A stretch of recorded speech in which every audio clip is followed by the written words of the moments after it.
Well, the boys in the band never took a shine to you,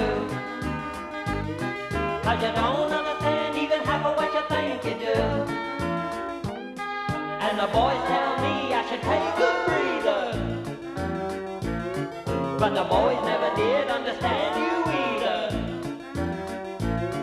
Well, the girls in the know tell me that you're devious, and they don't understand why you're waiting for me on the bus.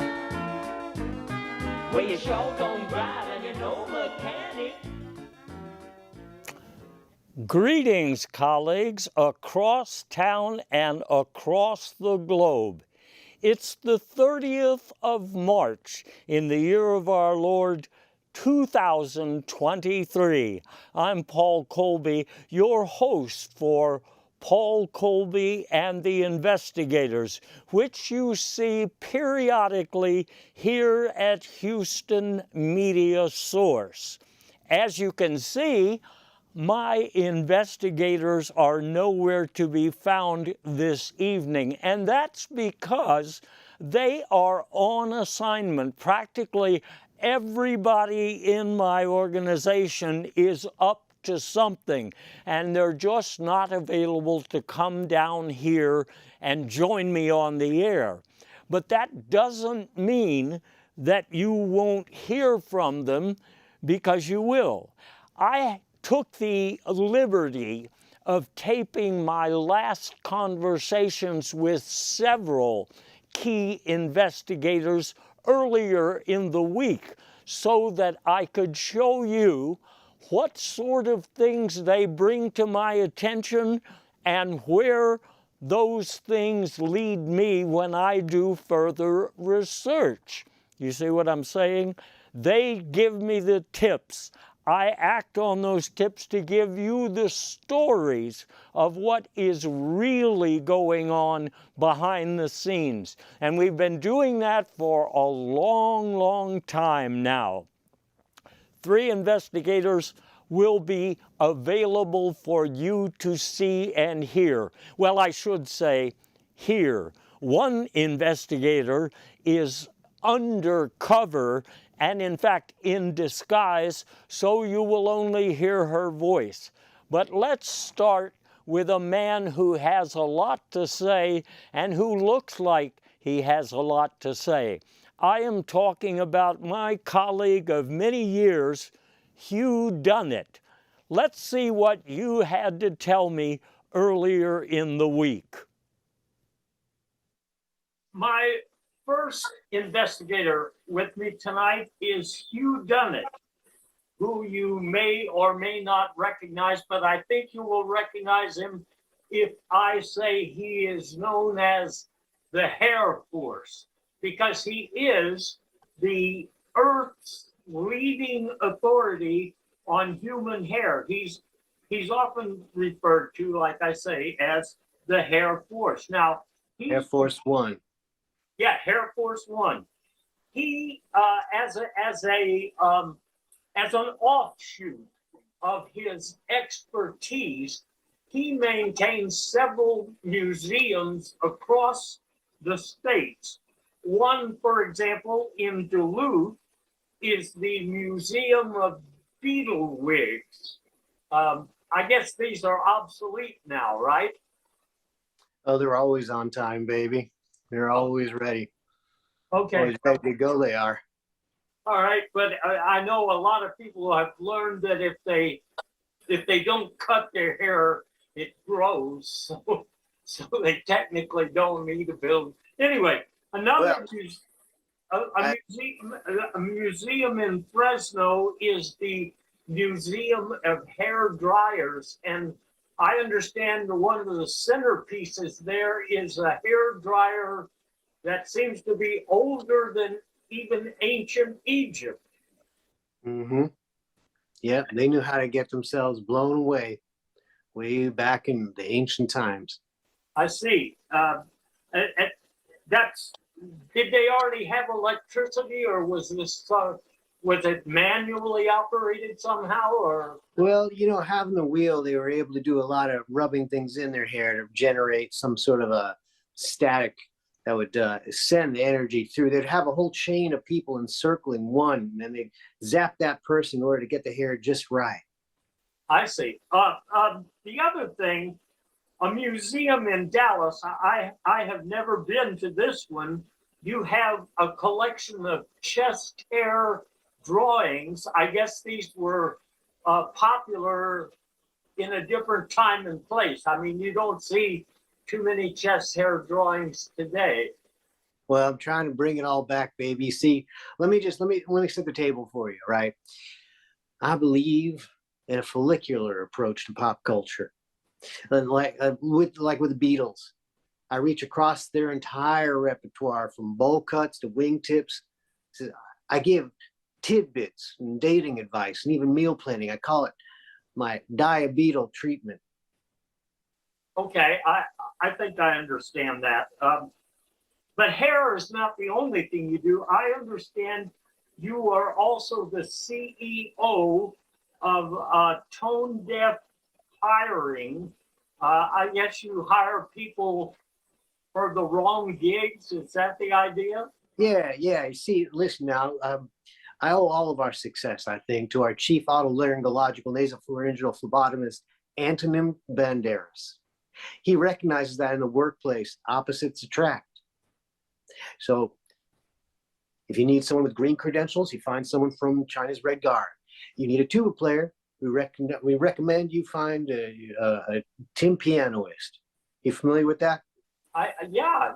It sounds good. Yeah, it's someone who plays the kettle drums just very quietly.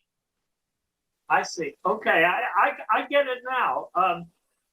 And I guess based on being sort of ambidextrous with respect to working opportunities, you also started the once popular, but now I guess it's mostly abandoned, the carbon dating site.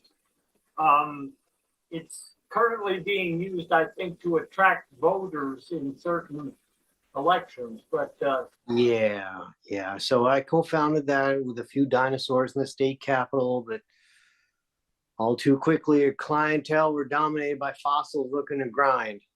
Try not to talk about that too much. Okay, so that's in the past. But I know all of your life experiences formed the basis for this year's Oscar-winning, award-winning film, All Quiet Everywhere, Everything Except for Women Talking, and not including The Kitchen Fableman.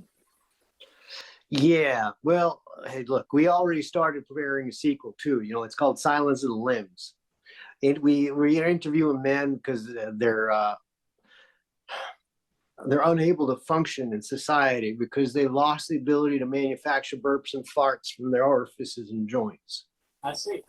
Is it true that you are, for some reason, worried about all this news, this talk about Camp Jejun and problems? Yes, sir. I am worried about the lack of scandals at Camp Jejun. Why aren't there more reports of untied shoelaces and coffee pots left on the stove too long? Why are things so calm there? I'm guessing it's something in the water. The government's trying to cover it up.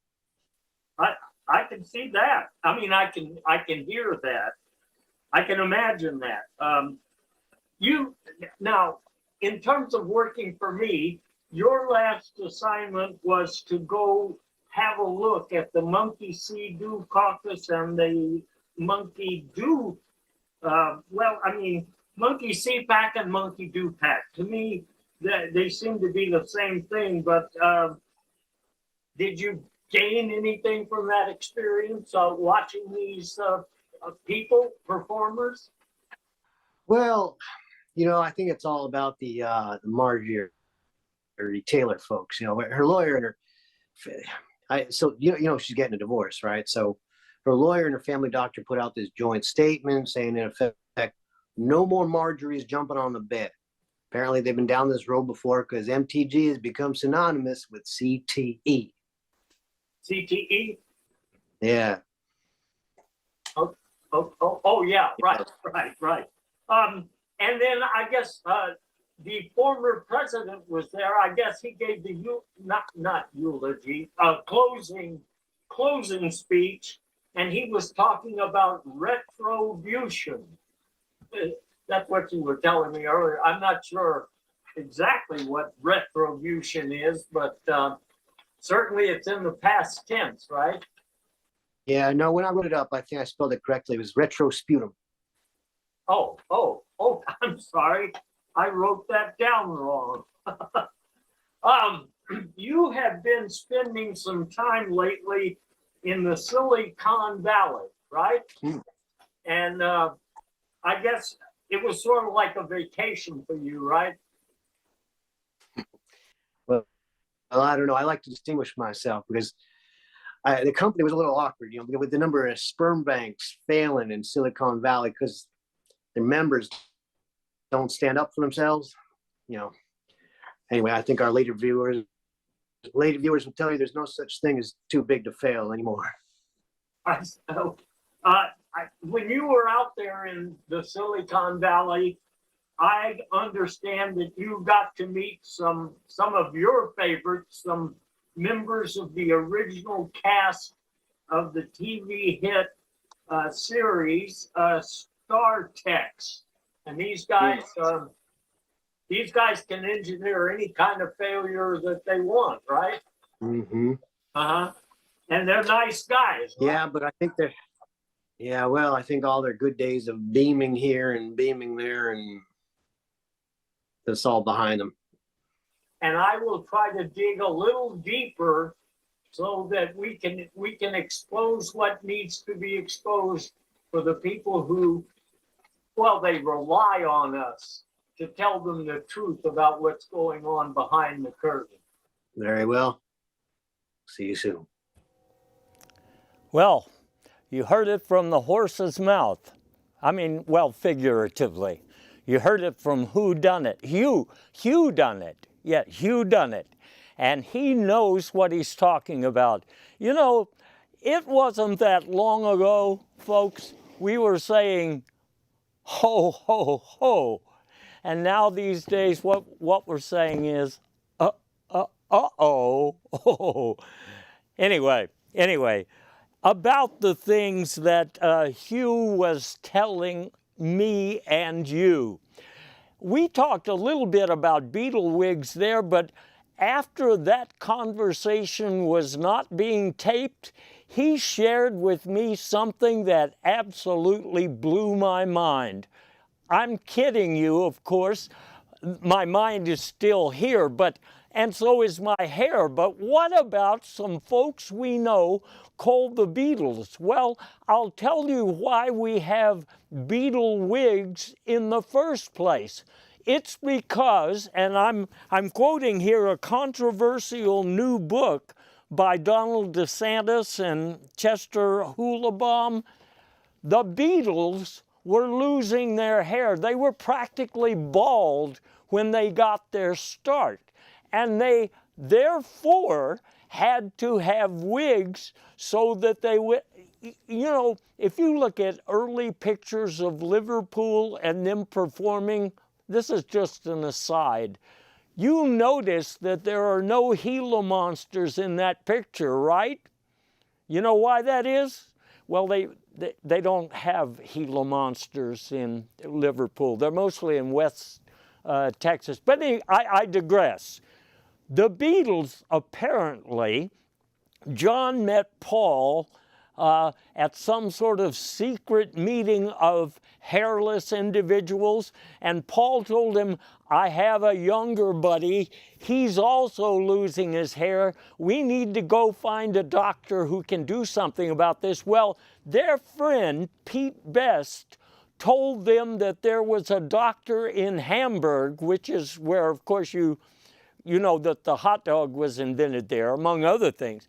They went to Hamburg looking for a doctor. I think his name was, I forgot what his name was, but he had apparently no longer been doing hair interventions because he'd moved to Israel in 1948. So there you have it. he also talked about the hairdryer at the museum. I had to go back and look at that again. It's kind of the crown jewel of the museum. And I was talking to a friend of mine, Rosetta Stone. She's looked at a lot of ancient relics. She tells me that this thing was actually invented by dinosaurs before they got, hit by asteroids. And the ancient Egyptians found these dryers. They thought that they were somehow to be used for cooking. We know that that is not what they were to be used for. He talked also about illustrations of human chest hair. My favorite one is an illustration by Fran Tick. She's a popular sportscaster and artist, and she does a lot of really visual things. I think she's famous for a performance art piece that she did featuring Michelangelo's David. It was a hit on TikTok for a while, but I think it has been banned. Now, Marjorie Taylor Greene came up. Of course, lots of Americans these days are getting a divorce from Marjorie Taylor Greene, and I'm going to tell you about a poll that I recently read. It's the Sardine Comfort poll. What is most interesting here, a lot of people would just say, I'm getting a divorce from Marjorie Taylor Greene because of irreconcilable differences. Well, okay. Now, for example, the biggest reason given was that she snores even while apparently awake. Now, I remember I used to teach a course in tortured syntax at Chasing the Westerns University, and I think my entire class there was snoring while pretending to be awake. But look at that second one. Can we have that slide one more time? It's saying she leaves uneaten shrimp tacos on the counter overnight. I guess you have friends that do that too, and I suppose you know how irritating that is. But not everybody is dissing Marjorie Taylor Greene. Some people are big fans. In fact, she has a website, Marge Leads the Charge, and on this website, she tells things to her supporters that don't even make it to the news. For example, I know that recently on her site, I was following this, she had a proposal to stop drag racing. And I think she misunderstood current events a little bit. You see, she thinks that a lot of people are racing to be in drag because they want to change their gender or something like that. Anyway, it makes sense to those people. It doesn't make sense to me. Now, Hugh spent some time, I asked him to go cover, the Monkey See PAC, where the Republicans convened, mostly to hear big Donald Trump, who is now, going to be indicted in New York. He is indicted. He's going to be charged in New York. I'll get back to that later. But some people went on the other coast to see Mr. DeSantis. And he has a book out right now called The Courage to Be Me. I understand it used to have a different title. The title used to be The Courage to Be Me, unless you are a serious investigative reporter, a black person wanting to know more about your history, or Mickey Mouse, or just a Democrat. But his publisher said that's too long a title, so it's just The Courage to Be Me. And it turns out a lot of people don't want to be Donald DeSantis. Can you imagine? Anyway, there is a lot of book burning going on in Florida right now, but Ron or Don, whoever he is, has promised that that's not going to be a problem because he's planning to write 200 more books. And so, you know, you have the argument, is it quality or quantity? They're going to have plenty of books in Florida, just things you might not want to read. Anyway, while investigating Republican politics, Hugh told me that there was a Republican plan to have a new court. It would be called the Court of Public Opinion. But some of the leaders in the Senate who are conservatives said, hey, that might be a bad idea, seeing as how most public opinion is against everything we Republicans are doing right now. I think that's kind of ironic, isn't it? Well, anyway, I also told Hugh to go down to Silicon Valley. That's where that groovy bank, you know, of the Star Tex, it went belly up, and naturally the Republicans blamed that on, guess what?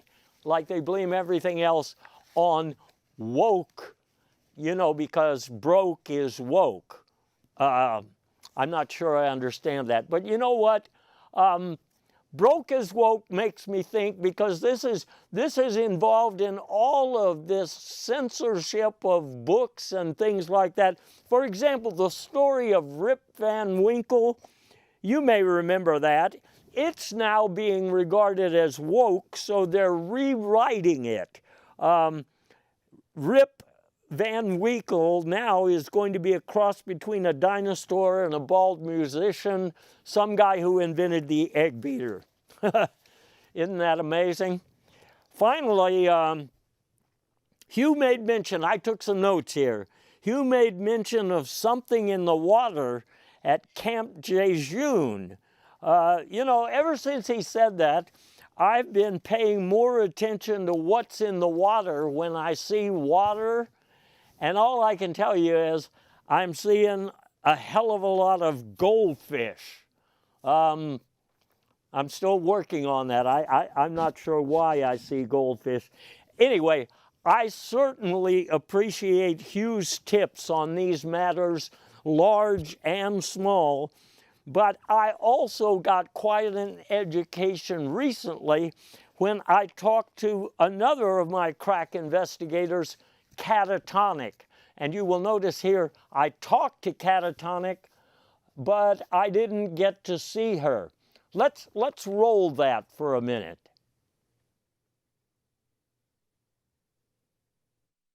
My second guest investigator tonight is Catatonic, and you may know her as a historian who studies ancient Egypt, and also is an advocate for automobile safety. And this is why she is widely known for pioneering the use of crash test mummies.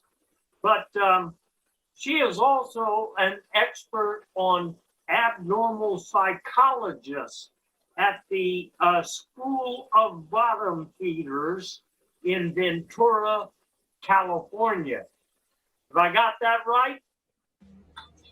Okay, I have studied some abnormal psychologists. For example, Dempsey Fume, who always washed his dishes wearing a Speedo, and Frederick DePupa, who spent Christmas Eves, most of them, inventing self-hatred. But mostly, I have been interested in interesting groups. Can you talk to us about some of those interesting groups? Okay, for example, there is a group of college students at Not Tonight College of Arson who are obsessed with cramming people into a porta-can, seeing how many they can cram into a porta-can. And then there's another group of students at Missing Laptop University It used to be people would be eating goldfish, but these students are being eaten by goldfish.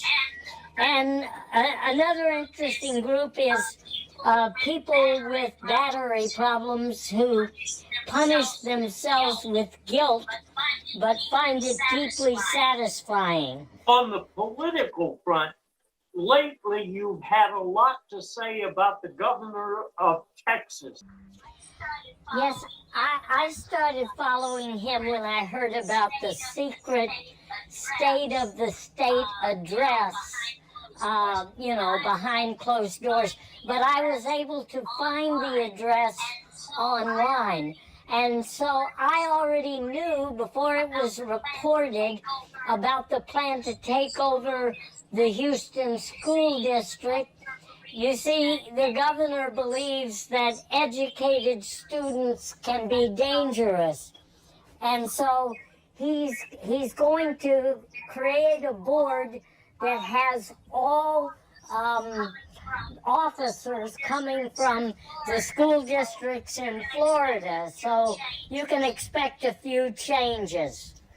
Now, you've also studied the crisis in the banking industry, have you not? Well, I know about the problems in the banking sector, but I think most people have the wrong idea. You see, what happened is that a couple of banks collapsed, and I mean, it's an architectural problem, not a financial one. It was like the roofs caved in, and there wasn't even a hurricane going on. You see what I mean? Do you have anything to tell me about March Madness? Well, I will say this about March Madness. Most people don't know yet that the final game is going to be played on the Supreme Court. Or maybe I should say at the Supreme Court. In other words, the Supreme Court has pretty much decided that regardless of what people think and believe, or what the mood of the country is, that they get the final say in everything, so they get to say who wins and who loses. I recently asked you to attend the Monkey See Pack and the Monkey Do Pack. I wonder if you have any takeaways that would be valuable to our audience. Yes, I did attend the Right Wing Nut Conference. I don't know what they call it exactly, but anyway, I did have some takeaways. First of all the speakers seem to have driver's licenses, which I guess is important if you're going to run the country and drive public opinion. And secondly, I thought there were loons of all generations represented. And I also thought it's a very nice teleprompter, but there were some new adjectives and adverbs used by the speakers this year. So also, you've been watching a lot more Fox News lately. Am I right? Well, yes, I have been watching Fox News of late and other broadcast platforms that are even further to the right.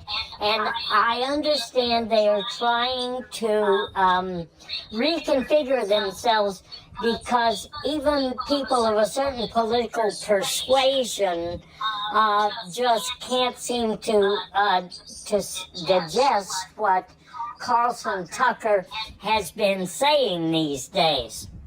So what are some of these new programs? Well, one of them is a weather program, but it's very local, so they cut away to local stations. But they always just say that we are going to have weather today, so I stopped watching that. It's kind of redundant. There is a program,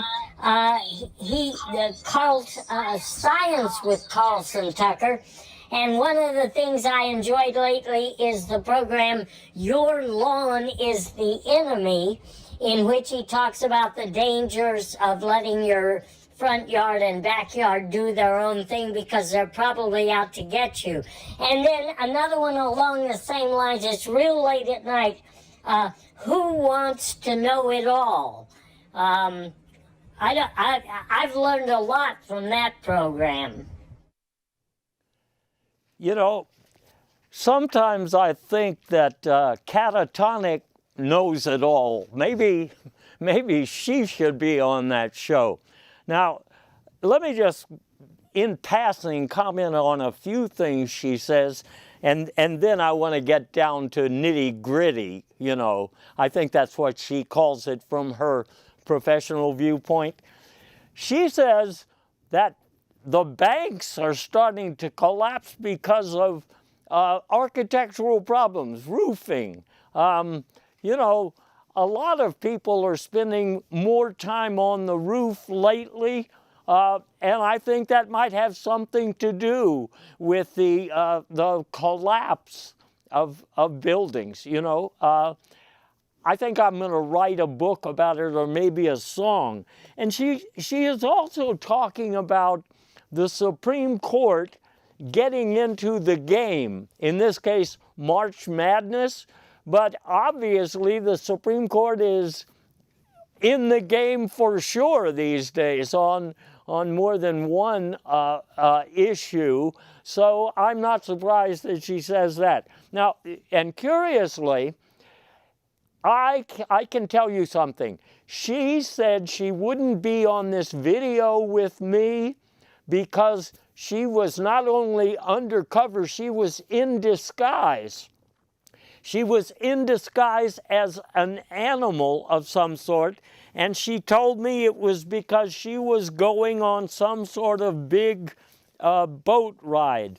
But can you imagine that when I sent her to look at the Monkey See Pack conference, that she wasn't even considered abnormal when she went in disguised as an animal? Because I think what you're going to see in the next election is that all kinds of mammals and some reptiles will be considered voters. You know, they're already asked questions when we have polls about what people think and what animals think. But anyway, I don't want to get sidetracked too much. I have been very interested in these abnormal psychologists that Kat mentioned. Especially, I have been immersing myself in the work of Frederick DePupa, especially that new book, Who Moved My Caboose? In fact, there's a trilogy of books. I haven't got to all of them. There's also Who Moved My Refrigerator and Who Moved My Major League Franchise. Interesting. I think also Donald Trump is just copying what he sees in, you know, on the bookshelves in the bookstores. His book, Who Moved My Cheeseburger? Anyway, we'll get back to Don in a minute, but what I want to tell you about Frederick DePupa. It's fascinating reading his book because he spends some time talking about people who spend hours drying their hair. Does that ring a bell for you? He also talks about people who have preferences for particular kinds of beans, people who remember bean dinners that were better than other bean dinners. And these would have to be people who who eat enough beans to qualify as an expert. Anyway, that new Trump book I mentioned, I am told that it was ghost-written by Lonesome Gov, who is the influential leader of rural Texas, and I'm told his books are now considered pornographic, but they are on a list of PG or mature audiences only, so if you live in Texas or Florida, you can still see those. Now, even though I find DePupa pretty amazing, the other abnormal psychologist that's listed in some of the new opinion pieces by Catatonic, that is Dempsey Fume. Now, his philosophy is just astounding. Some of what he says challenges conventional wisdom. One of the things is about beans. I have mentioned that both these psychologists or philosophers almost mention beans in different contexts. But what he is also saying is people, it turns out, prefer squalor to opulence for reasons that he doesn't really explain.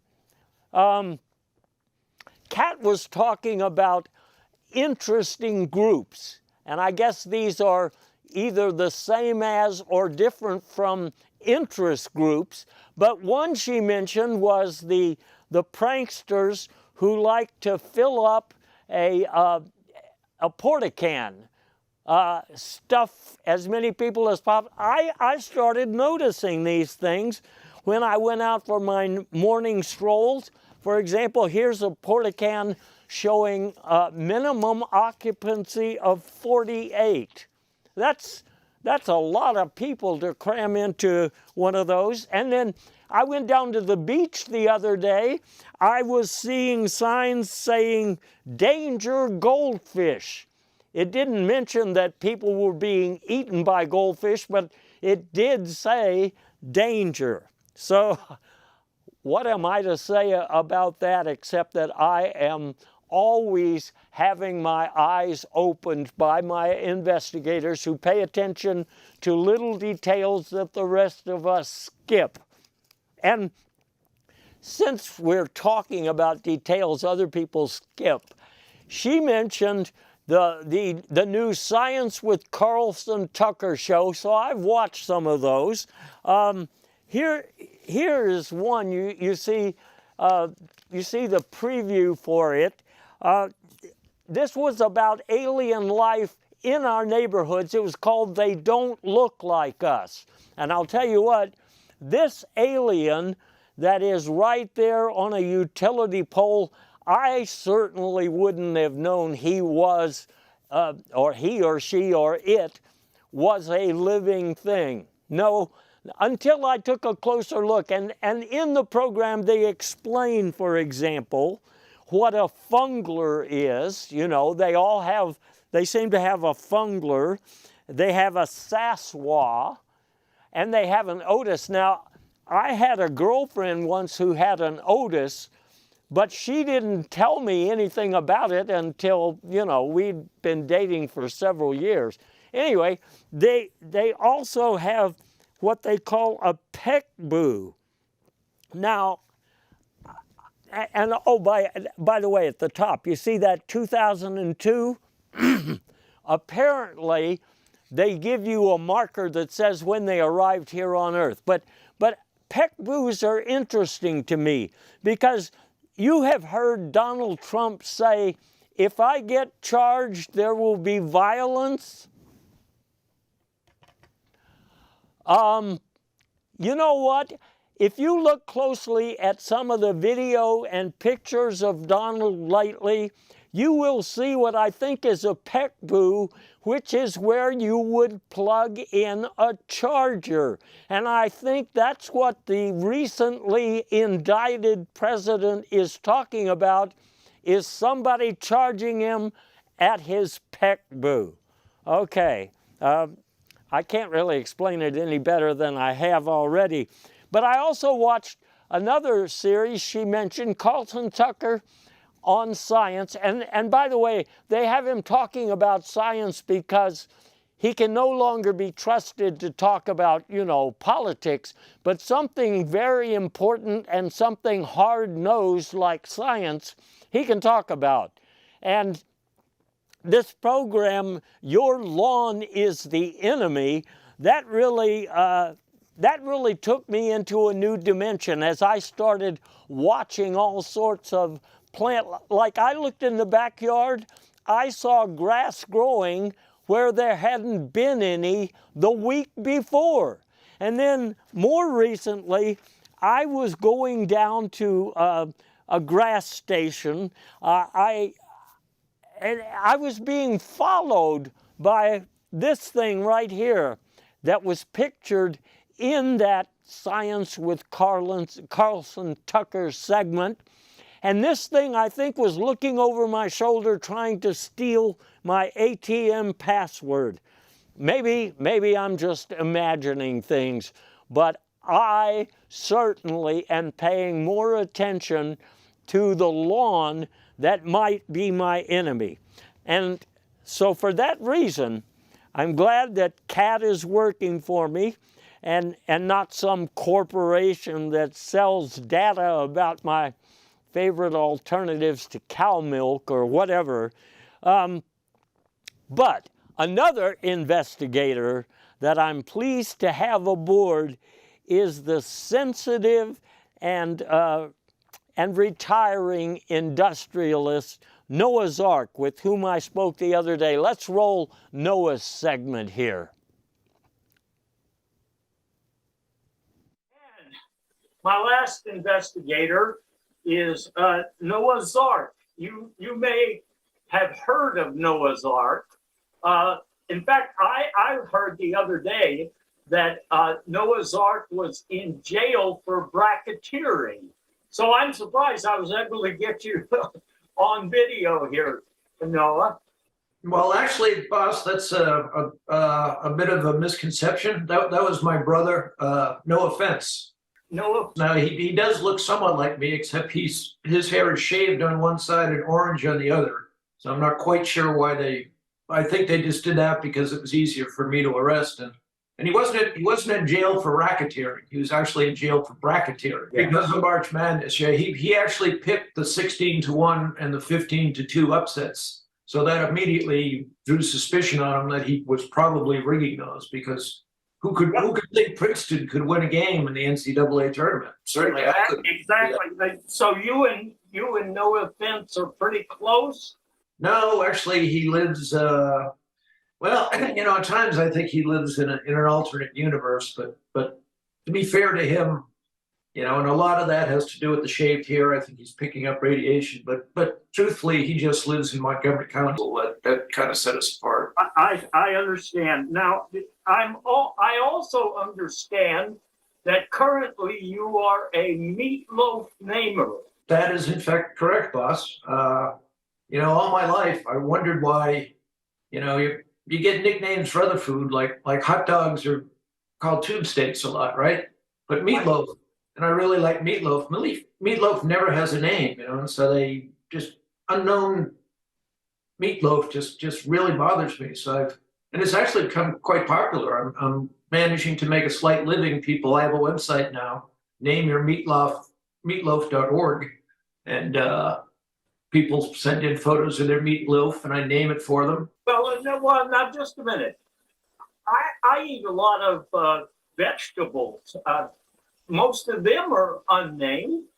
I give them, vegetables. Who really eats vegetables? There's something you consume would be about. Eating to me is a pleasure. Vegetables are not. So I pretty much consume vegetables for their nutritional value. Okay, so when you make a meatloaf, how do you know if it's a male or a female if you're going to give it a name?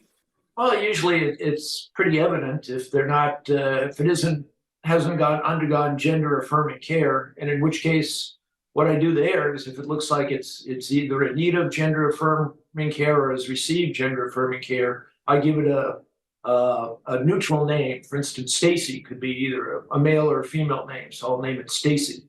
Then I'll save the name like Big Hoss for the obviously male and Marilyn for the obviously female ones. Okay. Another thing you do or you have done, I'm told you built the biggest boat that anybody has ever seen in history. I mean, I guess you were looking back to your ancestor, the original Noah, building a big boat. Yeah, well, plus there were some, I I may have misinterpreted what's a cubit. I tried to ask the Lord, it's supposed to be 40 cubits by 40 cubits. And I asked the Lord, what's a cubit? And the answer I thought he gave through his angel, Gabriel, was 6 acres. So I have roughly a several thousand acre boat that I built in the outskirts of Casper, Wyoming. Casper, Wyoming. So you built this boat on land, and unlike the original ark with 2 of everything, I am told that you have 3 of everything. Well, that's correct. In this day and age, you have to have a gender male, a gender female, and a non-binary. So I think it's only fair that we take 3 of everything. And so the Lions weren't too happy with that idea, because the lion culture is a very macho-driven culture. So they want men to be men, lionesses to be lionesses, and they're not really comfortable with non-binary lions. But I persuaded them. did you have to build restrooms for everyone? Yeah, they're all gender neutral, of course. And cafeteria? And actually, one entire, or actually, I think 3 or 4 cubits are actually closet space that are taken up with drag costumes. So it's quite a departure from the original boat. Okay, so you built this thing in Casper, Wyoming. I've never seen any news story about it actually getting in the water. Am I missing something? Well, tell you the truth, boss, it's never actually going to float, but I don't really care. It's frankly, it's too big to sail. But the good part is, you, the taxpayer, through the Federal Boat Insurance Company, is bailing me out. So I'm in fact going to make some cash on the deal. Okay. And I may turn it into a tourist attraction later. Oh, that would be convenient, since it has cafeterias already, and right. We can do drag hour stories as well. You have it well planned. I want to ask about March Madness. Now, I understand, President Trump, with the problems that he's been having, I understand he's appealed to his base for a new March Madness. I guess that would be some sort of, a return to the beautiful days of tourists in D.C. What my brother, no offense, told me, boss, is that he's actually, the brackets now are going to be, for each one of his potential indictments, you post Trump up against the potential indicter, to coin a phrase. And depending on whether he gets indicted or not, you extend. And at each stage of that, he, of course, raises money from the base. So other Republicans, I understand it's so popular to appeal to the base that other Republicans are now claiming to have committed crimes or to have paid money to Stormy Daniels, etc., so that they can appeal to the base. Yeah, I think that's true, boss. Of course, some of them aren't the brightest bulbs in the box. They should really, with the go big or go home, they should go with porn stars, and instead a lot of them are doing traffic tickets. But fortunately for them, the base, they can tell the base that the traffic ticket costs several $100,000, and the base will pony up the money. So it's still in its early phases, but I think it's going to work out for them. Okay, so Republicans are also trying to glom on to this March Madness phobia, and they're calling their presidential primary the Final Four. So I guess they're talking about Trump and DeSantis and Nikki Haley, and I don't know who the fourth would be. I think that's going to be Stormy Daniels.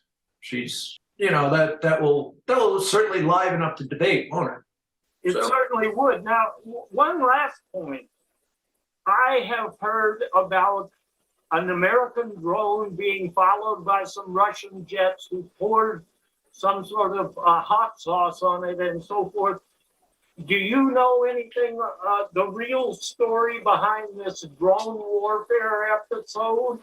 Yeah, kind of like the Trump rally where they sold all the tickets to teenagers that had never had any addition. This is actually there's a TikTok video, and if you do the proper dance, it interferes with the signals to the drones. The drone actually failed because teenagers all over the world were doing the TikTok dance. I gotcha. This motion is very important. That's the motion that pushes the drone down. Well, you would think it could also push a big boat out to sea, but maybe. Maybe for a future date, we'll look at that. And a final thought here. These bank failures that are going on, you told me that that's because of venture capitalists? Yeah, that's true. They're surprisingly enough, they're making big inroads in England because England is known for its poor dental care. So now people are going in and they're actually using the national healthcare system in English to scam off of dental care. So they're calling themselves venture capitalists. But I think they really got in trouble because they had they started to accept the Swiss banks, not knowing any better, started to accept checks from Santos. So, you know, you can imagine those aren't even worth the paper they're printed on. So that was a problem. You know, when you see George Santos writes you a check for several million, alarm bells ought to go off in your head. But I guess unless you're a capital banker. yeah, well, they get their 1%, so they don't much care whether the bank stays in business or not. So, you know, and certainly George Santos doesn't care about anything. So I do have a George Santos room reserved. One of the drag costume rooms on the boat is the George Santos room. He's welcome anytime. Well, Noah, I want to thank you as always for this useful information that I'm going to use in further investigating all of these current issues. And I hope your brother stays out of jail for a while. Yeah, dude, the legal bills are getting pretty onerous. So, but thank you, boss. Signing off. First thing I want to tell you is this. I had not been in the habit of naming my meatloafs, but I do make a lot of bean casseroles, and I have noticed, for example, I had one named Herbert the other day. It tasted a lot better than the one named Sid. So I think there might be something to it. That's how the people who can grade their beans understand the naming process, even if I don't eat a lot of meat myself. But let's talk for just a minute about some of the things here that, that my friend Noah covered. First of all, he talked about his brother, Noah Fence, okay? I found out, I did a little research. It looks like Noah Fence got arrested in Florida because it's against the law to not vote Republican. That's one thing. Now, I was also curious to know how Noah's Ark was able to populate this giant boat. Well, I looked at another Science with Carlson Tucker episode. It was talking about the mystery of missing animals at a zoo. And that included, by the way, some woman disguised as an Otis wobbler. And that's a species that was long thought to be extinct. But my point is, I think that could have been catatonic trying to sneak aboard the boat. I'm going to have to dig further and see why my investigators are keeping tabs with each other. I just don't get it. Now, you heard Noah talk about how the banks are being sloppy checking into certain deposits. I came across some pictures. This is what was tossed at the Silicon Valley, Bank. And look at that. You have a box of stuff from George Santos. Now, I learned two things. First of all, this is the mechanical goldfish that, well, we managed to get one. That's what they're talking about. They invested heavily in these, and apparently all their deposits were hush money. And you can see where that would get you in trouble, relying on hush money. Now, the banks, of course, try to keep on top of things by using a guess test. They try to guess what investments are going to work out and not. Now, I know they invented something. The people at the Fungler Design Group invented a diaper to put over Michelangelo's private parts because some back backwoods persons in some political party didn't want their kids to see a naked man. Well, it turns out they made millions of these diapers, but there's only one David by Michelangelo, so now they have a bunch of overstock. I mean, what are you going to do with all these diapers? I have seen some video lately showing these people going through museums all around the country trying to figure out what they can cover up. Let me tell you another thing. Trump is banking on being indicted, helping him out in the campaign. So as we pointed out, and as Noah says, a lot of your Republicans are pretending to be guilty of things. And a lot of middle Americans, taking a hint from Trump, are saying that they've overstated the value of some of their vacation properties. I don't have a vacation property myself, but there's a scandal involving some of the expenses, and that's from a company, Move That Hair to the Top. You see this? This is a company called Heir Apparent, and we have an invoice. We've got an invoice showing that Trump spent $33,000 on a hair-raising experience. The Trump arrest, that's forthcoming, but we've talked about TikTok and people doing all sorts of pranks using TikTok. There are already pictures of the president's arrest, and he hasn't been arrested yet. Who's responsible? Well, probably the same people that dump hot sauce on a drone. And finally, I want to tell you, we hear a lot about the brackets here because of the Final Four. We hear a lot about artificial intelligence, but look at this. Artificial intelligence doesn't understand all of our sporting events. According to artificial intelligence, the Final Four this year had a contest between Tom Brady and Don DeSantis, which was won by Tom Brady, and another round with Stormy Daniels going up against James LeBron. James LeBron? Well, that sounds curious. In any case, we don't know who won, but that's who artificial intelligence says is going to make it to the Final Four. We don't have to wait very much longer to find out, do we? Because that's going to be right here in Houston right now. I want to just leave you with a thought. Public access TV came into being about 50 years ago. You know, you have your public TV, your government TV, and your education. And a lot of places that have public access television have some high-quality shows like this one. This one has been a home base for me and the investigators for a long time, but we're not going to be here much longer. Well, we're not going to be here anymore. So you're going to have to go look for us online where all of the captivating intelligence seems to be these days, because well, I wish it were on TV and I wish we could stay here, but apparently Houston Media Source doesn't have room for a show like this. So, all I'm telling you is, me and the investigators have had a great time coming to you from this platform for more than a decade. And my investigators for more than a couple of years joining me here.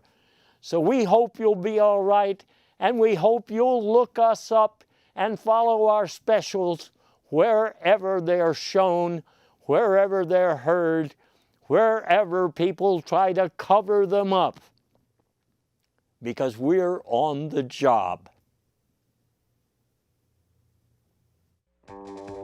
Something calling, I don't want to go. I don't know why, I don't want to know. Whatever it is, it's coming after me. It's in color, it's in stereo, and it's in 3D. I feel it in the depths of my soul. It comes over me and I lose control. I wake up in a brand new black hole. Here we go again. I feel it suck me in. My head begins to spin.